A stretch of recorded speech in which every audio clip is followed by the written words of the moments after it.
From the AirTech Heating Studios, a Born to Win media production. Welcome to the resurrection of Say It Like You See It. An action-packed wild card weekend. And as always, we are here to talk about it on a Tuesday live from the AirTech Heating Studios, a Born to Win media production. This is Say It Like You See It. And I am your host, Trace the Moose Moustakis. Joined alongside me, my partner in crime, Mighty Q, the Quinn himself. Mighty Q, it's good to see you on a Tuesday. What an unbelievable weekend of football we had to watch. So many games to talk about, so many great things and some not great things to talk about. How are you today? I'm doing pretty good. It's a Tuesday. Like you said, it was a crazy weekend in the NFL. It was a crazy weekend in first halves versus second halves. It was a crazy weekend for kickers. It was a crazy weekend for some teams doing well. But honestly, I kind of predicted a lot of storylines that were going to happen. And the games that didn't go in my favor, I kind of did a little bit of hedging my bets on the backside because I know, especially both the Bucks and the Giants, I gave both of them, a hedging bet going out. That was like, well, here's the ways that, the Giants and Cowboys can win and I think could win, but, just didn't pick them. Yeah, I looked at it the same way. After we made our picks on Friday, going into Saturday morning, I felt a little uneasy about that Giants-Minnesota game. I decided to just kind of ride it out, see where it would lay, and then obviously I was proved wrong. The Giants and Daniel Jones played really, really well. But we're not going to start with that. We're going to start with last night's performance, Monday Night Football, the Cowboys and the Buccaneers. I had the Cowboys in this one. I proved to be correct. You went with the Bucks. So let's start off with, before we get into maybe Maher, right? The guy who missed 4 extra points. Let's talk about what you saw from the game as a whole. Go ahead. Well, like you said, in terms of Maher, I think that the game kind of gets a little interesting because now we start to look at, was it really something of should he still be on the team coming into this week, having to go all the way out to San Fran and play. But essentially what I saw from the Cowboys, it's what I kind of saw on the side with the Bucks. So Cowboys did get the victory 31-14. They did look good. But for Tampa Bay, here's the issue. Line was absolutely horrible. Tom looked flustered the entire way, and their defense really never showed up. Dak did exactly what he wanted to do all night. Tom was almost kind of looking like Patrick Mahomes did a couple years ago in the Super Bowl when they played the Bucks. So it was a situation to where I genuinely thought that when Tom came out, it was going to be, hey, it's playoffs. It's time to show up. It's time to play well. Everyone's on the same page. But they weren't on the same page because this was the first week that everybody was back. You had a couple guys coming off injury. They had their center that just came off of IR. It's like, oh, we should have him back. We should be able to run the football. Well, he hasn't played in how many weeks? So there was basically a lot of miscommunication, mistiming, and it looked more like a opening preseason game. And just like they were really off. They weren't together, and multiple times just on completely opposite pages. But for the Cowboys, I think it was important because Dak looked good. Not only did Dak look good, the run game was solid. Both Pollard and Zeke did exactly what they needed to do. It wasn't anything flashy. It was just chunk down the field. They didn't make any mistakes. Their defense was sharp. Their offense was sharp. They weren't getting too many flags. It was pretty simple. But realistically, their defense was just absolutely on fire. Now, the 49ers are a different breed for next week.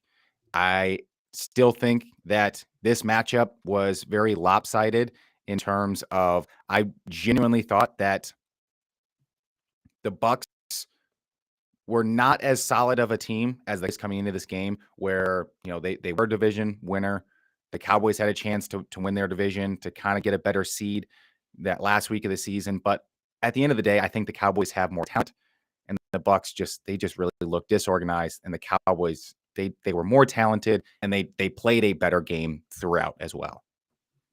Well, let's start with the affirmative. I appreciate everything you just said. I'm going to take a different stance, although I'm going to come at the exact same conclusion as you.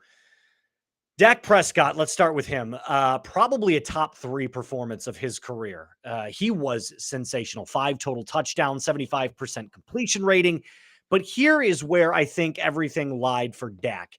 He came out and played with absolutely no inhibitions yesterday. I mean, we saw Dak run the football aggressively for the first time in a long time, which we really haven't seen since the whole contract negotiations. He's been so concerned about his money and staying healthy in between those times. He's dealt with injury. So you have seen a less aggressive Dak, especially outside of the pocket. He had a naked bootleg this last game where he threw across his body into the end zone. I believe it was Dalton Schultz's first touchdown, or maybe it was his second. It was one of the two.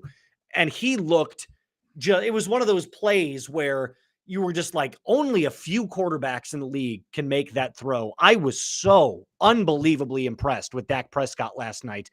Now, like you mentioned, the 49ers, they're a different beast, right? They're complete at every single edge of the football. They've got a great defensive line. They've got a great secondary. Their run game is good. Brock Purdy has become, someone even better than what we believe Jimmy Garoppolo to be. And there were reports coming out today that said, hey, Jimmy G, he might be ready to go later on in this playoff run, and they're not going to go to him. They're not going to defer to him. They're going to stick with Brock Purdy. Brock Pretty, mind you, as his teammates have dubbed him. So I think obviously that this is going to be a lot more of it's a different scheme that the Dallas Cowboys have to go up with against schematically coming up this weekend. But this is a game where I think you have a lot to ride on. The Cowboys defense looked good. Micah Parsons came out of his slump. Everything looked great and sort of in sync for the Cowboys. So tip of the cap to them. Pour the champagne. Enjoy this victory, however small it may be. First playoff win in like 30 years. But let's move on to Tom Brady.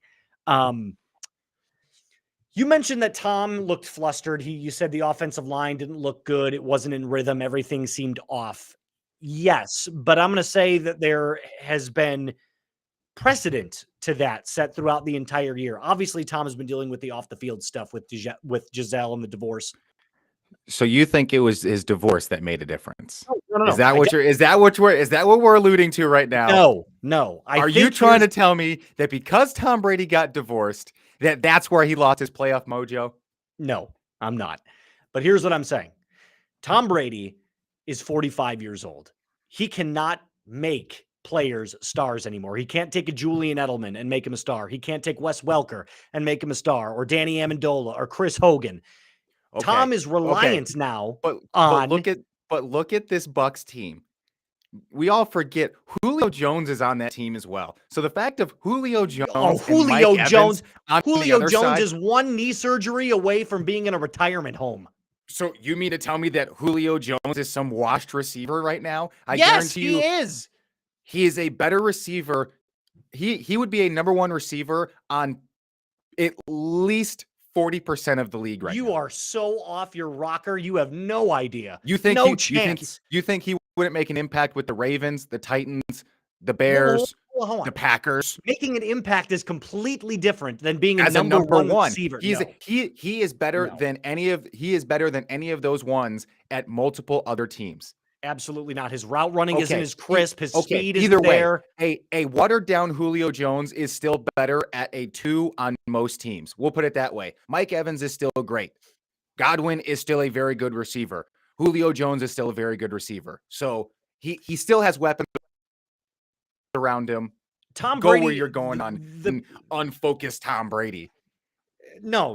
Listen, yes, Tom Brady has been unfocused, and yes, he's dealt with some off-the-field issues for the first time in his career. He's human. He's got a life outside of football. But here's what I'm going to say. Tom threw the ball yesterday, and here's a perfect example of where I'm going with this. Tom threw the ball 66 times yesterday. 6-6, not 4-6, not 5-6, not 7-6, 6-6. That is unreal. He's 45 years old. He can't be doing this anymore. They have failed to give him a running game. They're dead last. They were dead last.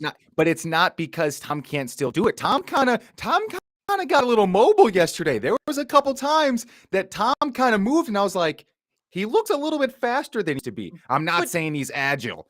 Like, that is not what I'm saying Quinn, at he had a all. But throw in the back of the end zone yesterday. That pick in the back it of was the end terrible. zone, Oh, which was absolutely terrible. horrendous. Tom doesn't make those throws, but Tom is feeling the pressure of I have to now carry a franchise again, throwing the ball 66 times in this game to try and escape out a W against a really good Cowboys team. It's not like they were playing the Chicken Hawks or the Seahawks over there in Seattle, but you get my point. But that's what tends to happen. You have a Bucks team that never developed a run game for the last pretty much 3 years that he's been there. Their defense has been more solid. Their defense hasn't given them turnovers. They weren't moving in any short change numbers yesterday because they weren't trying to go over the top. They had no time to go over the top because their offensive line gave them no time, and the Cowboys were able to just sit on every short route. It was a losing battle from basically drive number 1. That 3 and out signified, and the Bucks never changed from there on in. It was just running didn't work. Passes were incomplete. Anytime they try to get more deeper open routes and guys were open, Tom didn't have time to hit them. It was just a three-pronged attack that was just absolutely well done by the Cowboys. No, I listen, I agree with you. And before we move on, I just want to mention one thing. The only kicking that Brett Maher should be doing in the next week is at a chorus line. Okay. This dude needs to be out of his job. He needs to be shipped off. They asked Jerry Jones yesterday about bringing in a new kicker, or at least, someone to take some reps. And he said, no. How are you not bringing in three, Because four, five kickers? It's tough psychologically kicking. Like, if you turn it, hey, your job is on the line right now constantly. Any kicker that comes in, it's just an added weight on top of, hey, also try to come in and get it figured out in a week where at least they already have the timing figured out. They know where the yard, like, there's a lot of little intricacies that go into the kick game and special teams. And just on a whim, trying to, wedge a new piece in there, now, well, today would be Tuesday because most of the time, by the time they got played yesterday, got back and probably most likely had some type of practice today. So at the earliest, you've got Tuesday practice, Wednesday practice, Thursday practice. They probably are traveling Friday so they can have a practice Saturday, 4 practices before what is going to be their biggest game that they've played in the last 10 years, because like they have a legit chance to actually compete in this game and potentially win if they're able to pull off the upset and beat the 49ers, they should be able to win and get themselves to the Super Bowl. If it Like, can help you win a Super Bowl, you need to bring in another kicker to at least compete and take reps. Could. But at the same time, there's a lot of small details. Sometimes it's just better. Don't mess with it. Let Brett go get in 1,000 reps in the next week. Let him figure it out, because that's honestly all that you need. Brett, just go kick a bunch of field goals and kick a bunch in Frisco on the half-sized field goal that they have. Like, just go kick on that thing nonstop. We don't care. Just put every single one, put 20 through, and he's going to be just fine. That's not an issue. I understand where it could be, but if they just let him go kick a bunch and don't mess with him, he'll be fine.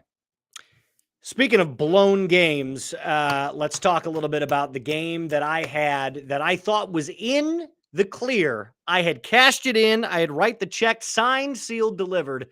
And I woke up Sunday morning, and to my chagrin, the Los Angeles Chargers had fallen to the Jacksonville Jaguars by a final score of 31-30 after being up 27-0 at half. Now, I could unleash and talk about this for another 15 minutes just on my own, but I'm going to ask you first.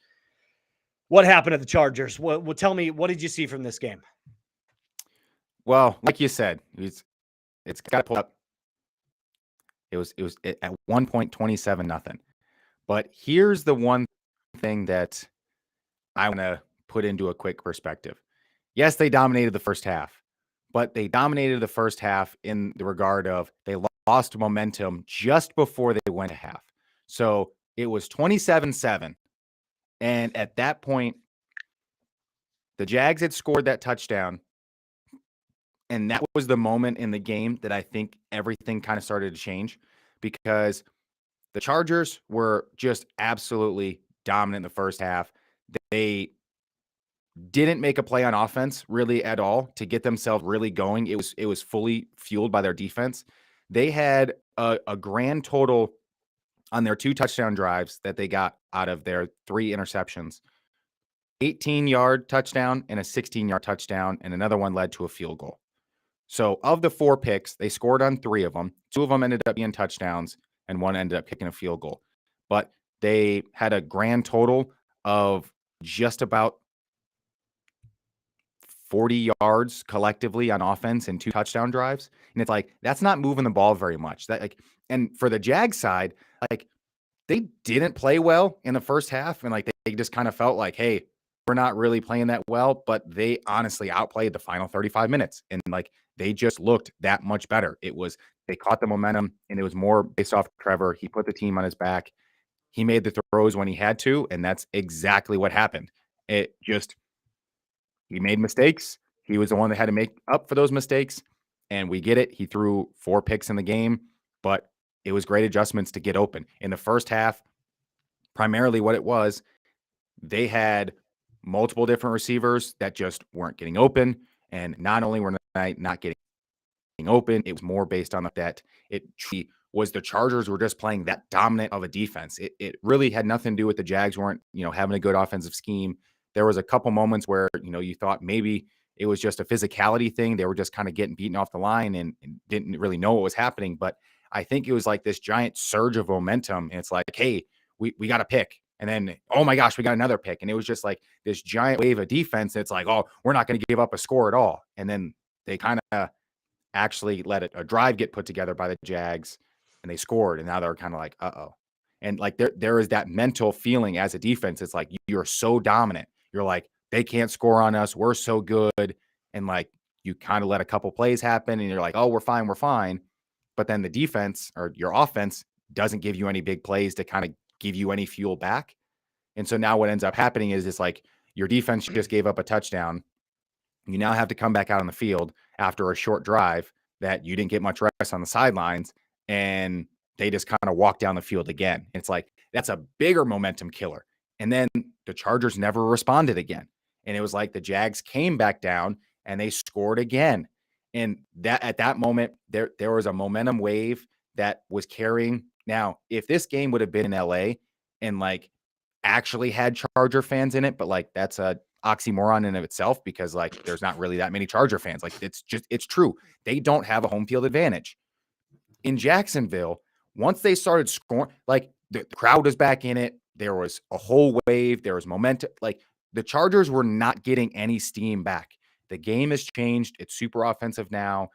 Trevor Lawrence is that good. Like these guys on offense are that good. The Jags are honestly a year, maybe even 2 years out from being a just absolute dominant team. If they can hold on and just capitalize in 2 years when Trevor still has that last window on his rookie contract, when they can still pay for a bunch of guys, and then they can just kind of deal with the trickle down effect after that. But it's a young group. It's an explosive group. They can score fast. They play the new age game. And that's what happened. They caught a momentum wave.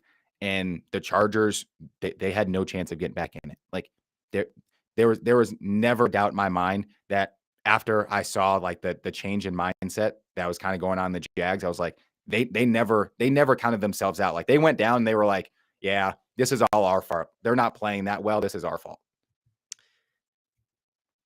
Have you ever seen a film that spends a shit ton of money on the actors and the movie posters and then does nothing, has no money left over to spend on the writing or the special effects?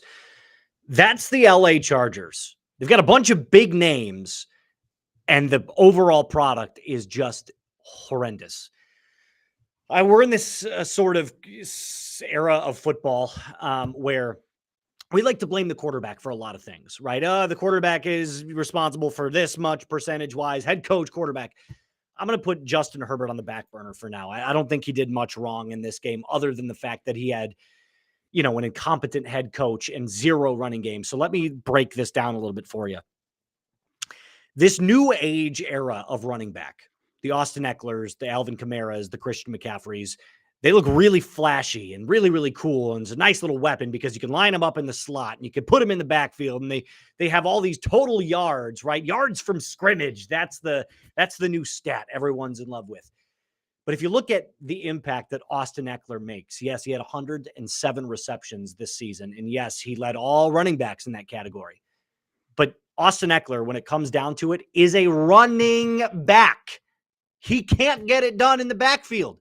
He averaged 2.7 yards per carry in this game against the Jags defense that is just painfully mediocre. It's not good. It's not bad. It's right in the middle. And I know he scored twice, but when you can score inside of an opponent's 6-yard line, anybody could do that. I could do that. You can pay me $100,000 a year. I can get in at least once.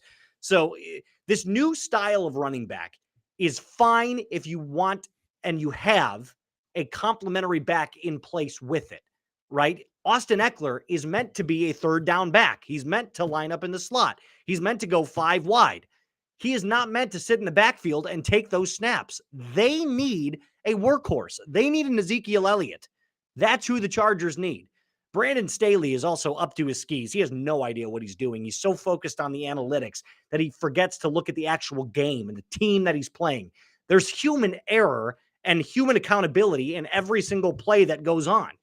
Everything is not based down to a number. So going for it on 4th down and whatever on your own 30 is not always the smartest thing to do. Sometimes you have to punt it away. And with that being said, in the second half, the Chargers went back to a cover 4 and tried to, eliminate the vertical threat that the Jaguars supposedly had. There wasn't anything. Trevor Lawrence nickeled and dimed his way down to the field and nickeled and dimed his way down to scoring every single possession in the second half. And finally, when it was becoming a game, then you're flabbergasted, you're flustered, you're all over the place because you're like, well, crap, we let them back in the game. Now we have to readjust. There's pressure on us. We're not at home. The crowd's in it, and you've screwed the game. So, no, Brandon Staley needs to go. He's going to stay. They've already announced he's staying. They fired everyone else but him. Joe Lombardi, he's out. Their quarterback coach, he's out. So the only guy that you actually needed to get rid of and kind of clean house with the whole thing is the guy that's staying, only because you actually owe him money. So I saw a lot of things from the Jaguars that I can build off of. Trevor Lawrence, obviously in the second half, he's a great quarterback, but good Lord, this wasn't the Jaguars winning. The Chargers blew this game. I don't know. The way that I really kind of start to look at it and break it down, it starts to kind of look to me, there's a lot more that the Jags definitely gave away in that game. So by the time you said, like, yes, they did change to a prevent style defense the Chargers were playing, move the ball down the field. Key is we can immediately look at like the Bucks. The Bucks were never able to do so. It goes on the fact of, it's like, okay, well, you can say, okay, maybe it's Jags semi playing well and diming, or the Chargers really blew it. But like, the Jags made plays when they had to make plays, and that, like, the Chargers offense never did. And like, they were in it, they were fine. But in terms of like gave away, the Jags really outplayed the Chargers. If you look at it statistically, the game matches out perfectly even. The Jags gave them way more possessions openly just for free on the turnovers. And I think you can really minimize that and change it. And if the Jags bring the right momentum in, I'm not saying they have a chance to beat the Chiefs in Arrowhead. I'm saying they have a chance to make the game look more competitive than what Deshaun Watson could have done a couple years back when they got that big 24-0 lead that they then blew to Patrick Mahomes en route to them winning the Super Bowl. Respectfully, I disagree. I think the Jags are going to get wiped up against the Chiefs. It's not going to be close. All right, fair. So let's move on to this last game, the one that you wanted to talk about the most, the one that I was a little bit more reluctant to talk about, simply because I don't have much to say about it other than the fact that the Vikings did what Vikings do. You know, they've done this every time there's a good season for the Vikings, they always seem to blow it in typical Minnesota fashion. So, of course, we're talking about the Giants and the Vikings. Let's start with you. What do you think?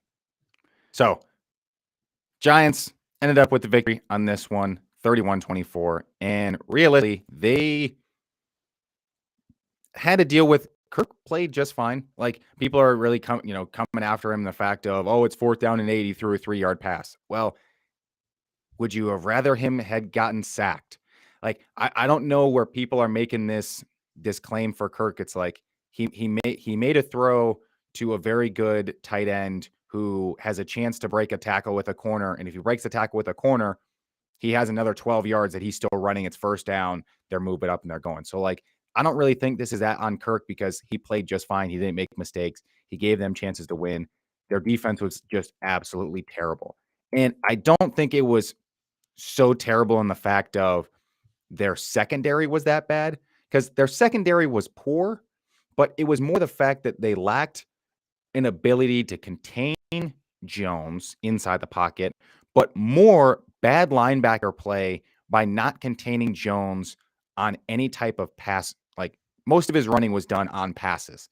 So what that shows to me is that the linebackers aren't paying attention and aren't staying in their zones and aren't doing what they're supposed to be doing. And it also tells me that's bad coaching by the defensive side on the Vikings that never made the adjustments that were needed when it should have been completely changed. And at the end of the day, they just really didn't make any big plays. Like they made a bunch of normal, regular NFL guy plays, but it was never any of the big plays. Those were all kind of made on the Giants side. And the Rome's are Jones just got himself paid. Like he got himself the contract extension. That was his best game of his career. It was in the biggest spot of his career. He's done exactly what he's needed to. The Giants defense, they're really good. They did what they needed to. They applied a lot of pressure on Kirk, and we saw as it came down to that last play, it shouldn't have even come down to the last play because there was a crossing route that was dropped. And I know exactly what play you're talking about. The Giants probably would have maybe at least gone down and kicked a field goal, or they would have scored a touch. Like this game ended as a 1-score game, but the Giants had a real chance to close it out on offense, and they allowed their defense to actually go out there and close it out. Jones is kind of like the perfect level of mobile because he's a big guy. He's able to stand in the pocket and just sit there and deliver the ball. Like he's a big body. He's built the same as Josh Allen. Like he's not as athletic, but he's athletic enough. And we saw it yesterday, well, 2 days ago. He moves when he has to. And when you're in man coverage and the secondary is playing great and the linebackers clearly are in really, really deep drops, there's a lot of open grass. And he absolutely torched the Vikings with it. They made the plays when they had to. And that's ultimately what this game comes down to. It's like the Giants kind of had this whole, oh, we're going to kind of slow play them and we're going to up with the run and we're just going to play this consistent football throughout the entirety of the game, which is New York Giants football, which is when they were good with Eli, they played these super boring, monotonous games where their offense made no mistakes. They scored enough points and their defense kept them out of every situation. But it came down in this game. Their defense kept them out of that situation. Their defense saved the game. Their defense came in and closed the game down. Their offense had the chance to do it, and they dropped it because as an offensive side of the football for that team, they're not as good.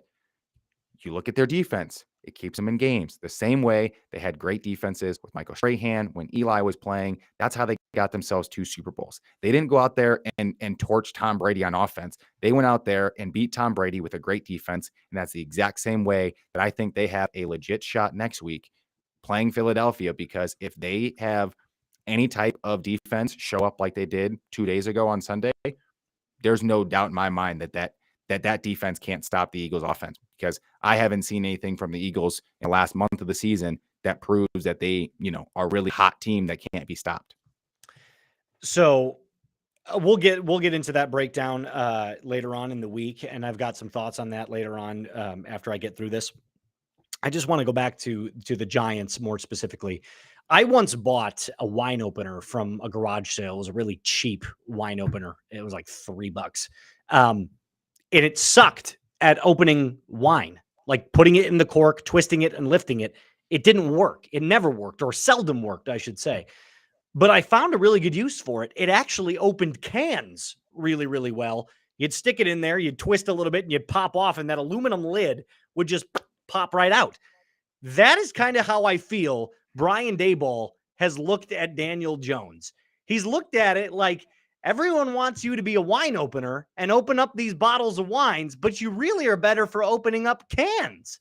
You're right. Daniel Jones he's not an elite quarterback. He's not good from the pocket. But what can Daniel Jones do as good as Justin Fields and Lamar Jackson and Jalen Hurts? When the play breaks down, Daniel Jones can get it done with his legs. And he doesn't look like he can. He's 6'5", 240 pounds. He's built like a pocket passing quarterback. And yet he has none of those intangibles. He doesn't have sound feet. He doesn't have good decision making. He goes through his progressions. It's just not the way it should look. But it's not, at the end of the day, it's effective.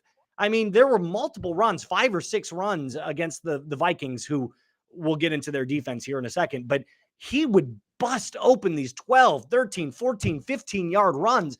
And you're like, there's not a defender in sight. And he's actually pretty quick. So you're right. Daniel Jones just got himself paid. It's just not the way anyone thought he would get paid.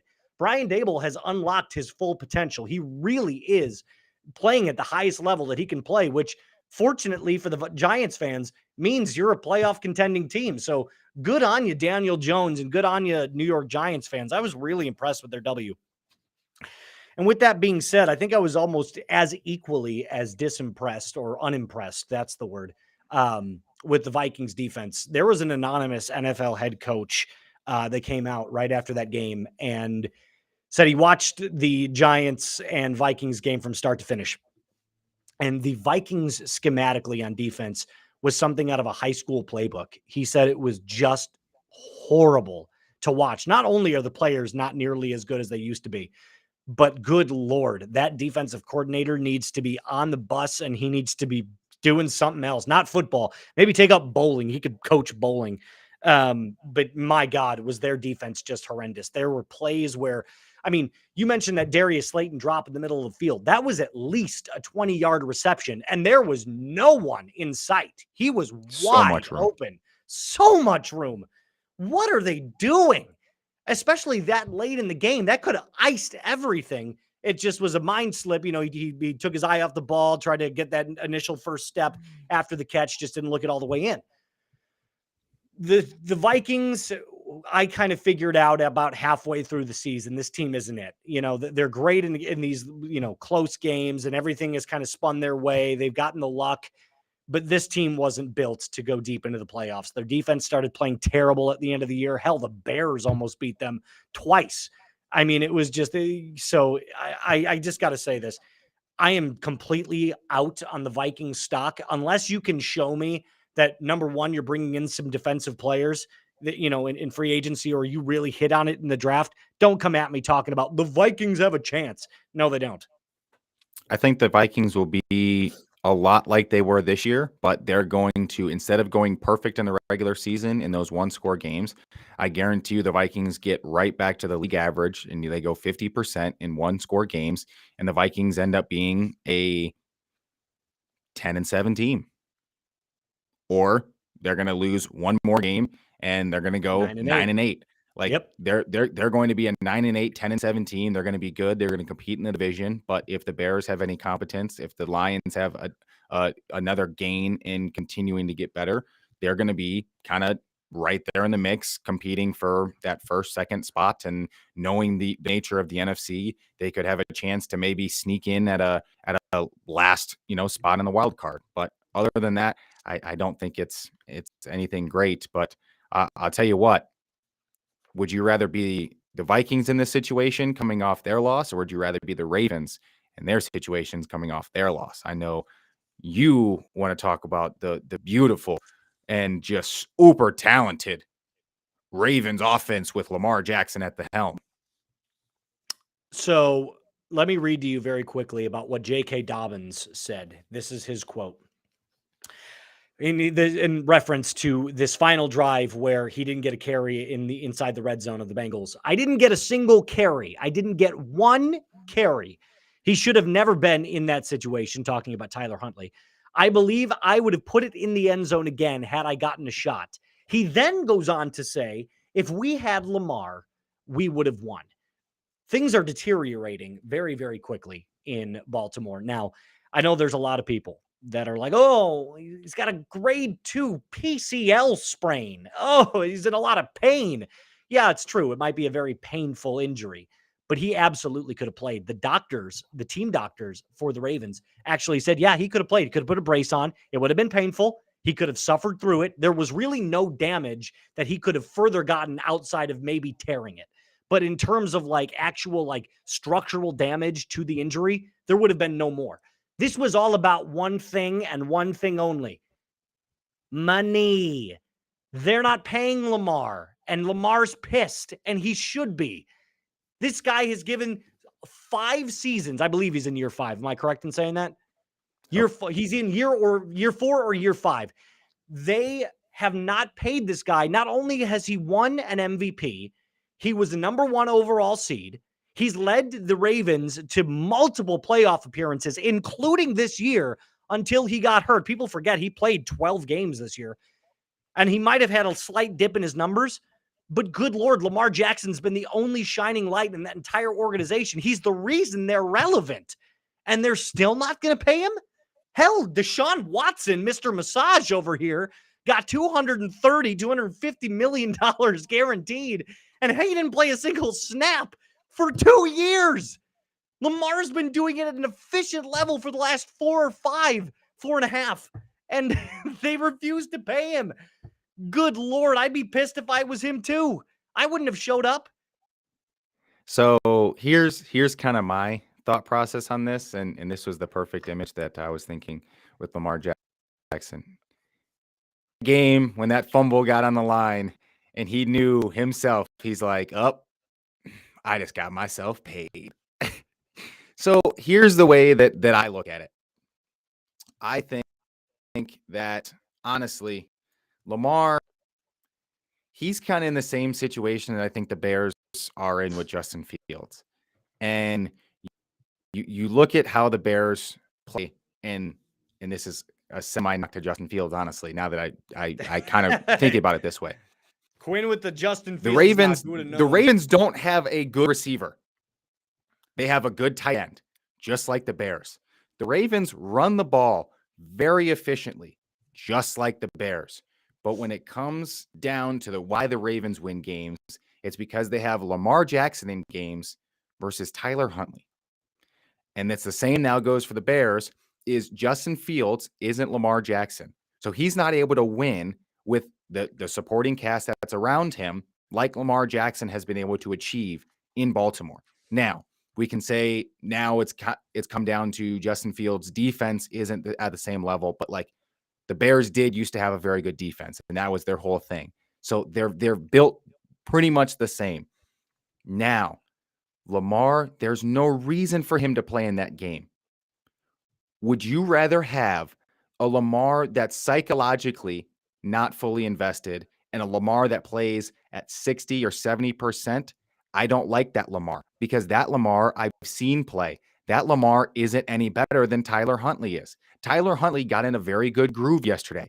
And because of that, Tyler Huntley tried taking the game into his own hands, thinking that he was better than he was. And Tyler Huntley is trying to play for the starting spot.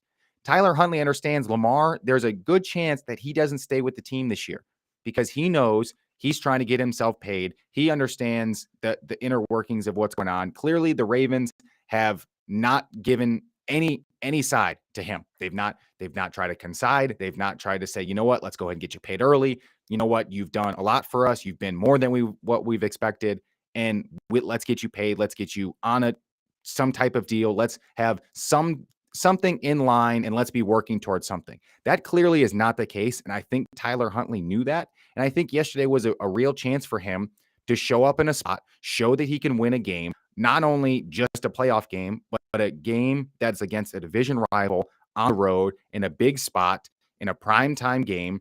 And he got in a great groove.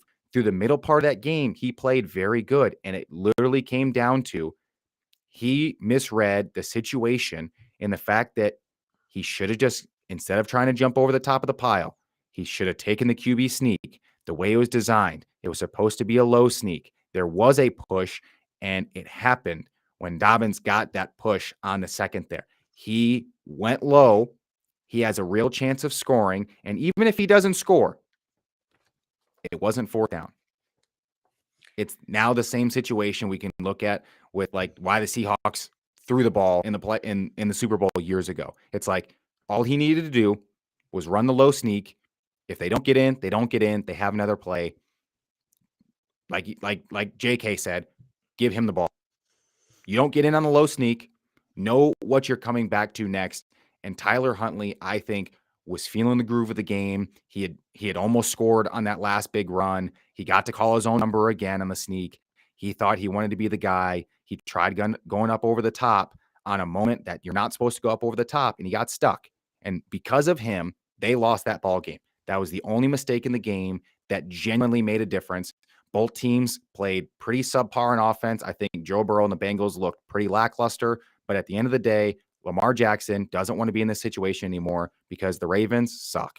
Like around him, they genuinely suck. And I know how every Bear fan feels looking at Justin Fields, understanding, wow, he is good. And Lamar Jackson's very good. But how come the Ravens win games? It's like, it's because Lamar Jackson's in. You've seen when he doesn't play, the Ravens don't look good on offense. He's an efficient passer. He is an all-star elite level athlete. Without him on the field, the Ravens are a completely different team. Tyler Huntley completely blew their playoff chances.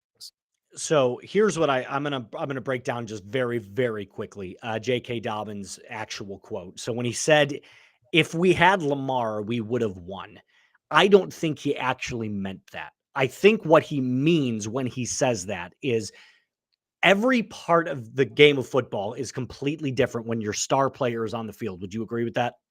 100%. Okay, so and I think it's the 100% Lamar is what he wanted. That's my point. I don't think he means this version of Lamar. I don't think he means the PCL Lamar. I don't think he means the contract version of Lamar. I think you're right. I think it's exactly what he meant was if we had the Lamar Jackson, we would have won this game because they would have game planned differently offensively and defensively on the opposite side of the football. The Bengals would have, but they knew going into this, they had a second string quarterback going up, and I will give it to him. He made a really bad mistake at the end, but for a majority of the game, I'd say 65, 70% of the game, Huntley looked good. He did exactly what he needed to. He's probably a top 3 backup in the league. I would dare to say he's probably flirting with that best backup in the league. Him, Mitch Trubisky, give me another name. I don't really pay attention. I mean, there's a handful, but you don't really know which teams they're on because they move every year because they are a valuable piece. Correct. So the winning teams always end up with a great secondary backup to do exactly what Tyler Huntley came in and did. But the problem is he messed up in the fact of he took a chance that was a little bit outside of his grasp. I completely agree. And he got overzealous. He tried to win the game. He tried to be the guy. That's not what they needed him to do. He made a mistake. But listen, I would rather him go big rather than not rise to the occasion. So if you're going to make a mistake, be overly aggressive. Don't be shy. Don't shy away from it. Now, obviously, no time and a place. But listen, I don't think a single player in that locker room looks at Tyler Huntley with any less than, hey, you went in there in a really tough situation. The whole Lamar thing, we're playing the Bengals, the relationship between Harbaugh and Lamar and the owner, that's all disgruntled. Everything is pure chaos in Baltimore right now. I don't think anybody's looking at Tyler Huntley saying, yeah, you screwed up our chances. I think it's just a combination of the perfect storm of things that happened. Another great episode today, Quinn. Great job there, Mighty Q. Bonus topic here, just very, very briefly. So now that we're deeper along into the playoffs, some teams have been eliminated. We have been hearing rumors all over the place about the coaching carousel, but one thing that has kind of been neglected, at least for the last few days, what to do with that number 1 overall pick. Now, I'll start with this because I have my there's the 2023 draft order right there. Chicago Bears, number 1, CJ Stroud officially yesterday gets out and declares for the NFL draft.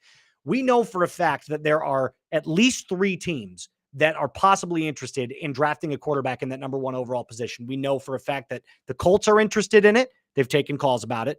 We know that the Texans are interested in taking a quarterback, and we know that the Raiders are also interested in taking a quarterback. I know that Tom Brady rumors have been circulating, but to be fair, the Raiders are most likely going to end up taking a quarterback and moving up in that draft.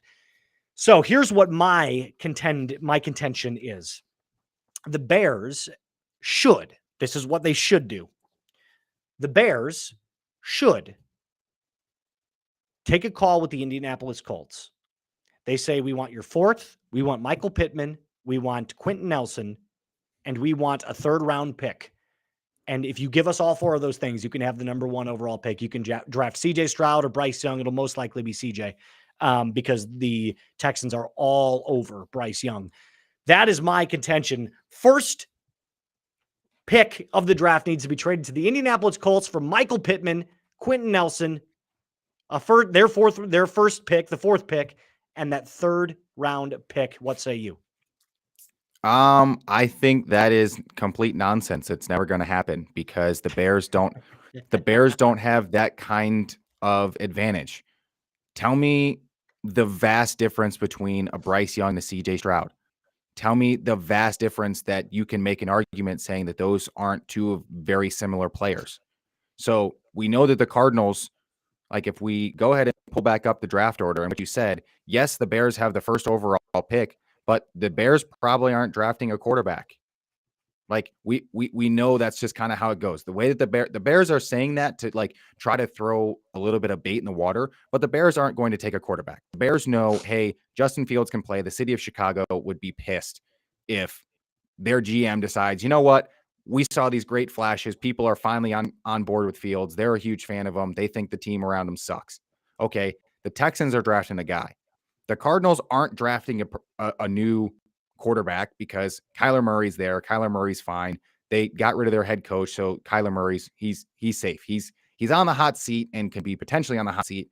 But the Colts can get whoever the Texans don't take, and they're kind of in the same position that the Bears were in 2017. The draft from hell for the Bears. They drafted Mitch Trubisky because they bit on the 49ers saying, "Oh, well, we're going to give the pickup and, you know, they're going to come for Mitch Trubisky."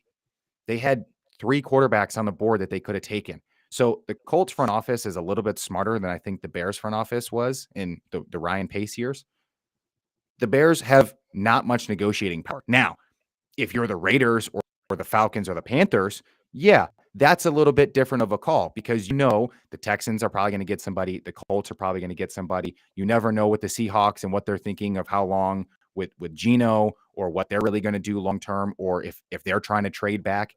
Like that's the thing that those teams need to worry about. Like if anything, the Cardinals hold a better spot because they could be like, hey Raiders, like if you want our third pick, like we'll take a little something for it. So like if I'm the Colts, like I'm trying to basically pick behind the Texans. I don't need to be one. Like whoever the Bears give it to, like it's not exactly for the Colts. Like that is an advantageous ask. Like there's enough quarterback talent in the draft this year. They don't need to go searching. Like they're at 4. The only way that they get absolutely hosed is if 2 of those 3 teams that aren't supposed to draft a quarterback just go, you know what? We're instead of taking the best talent on the board at other positions, we're just going to move and let you guys fight over quarterbacks who aren't number 1 draft pick worthy, aren't number 3 draft pick worthy to make giant moves for. So in a Colts position, no, staying at 4 is just fine. I mean, like I said, if you're the Raiders, Falcons, or Panthers, yeah, you should be on the phones trying to find any way to, I'd say, go ask the Cardinals or you can ask the Bears. But I think there's not enough leverage. Like the Bears don't have enough leverage for a team that close.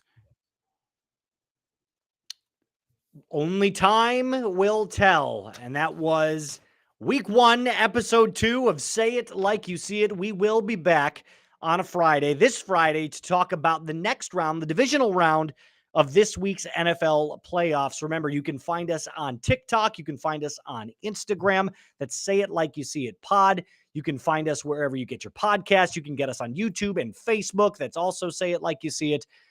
It has been a wonderful, wonderful weekend of football. It's been a wonderful show. Quinn, Mighty Q, thank you so much for joining me again today. Appreciate everything, and we will see you guys on Friday. Be cool.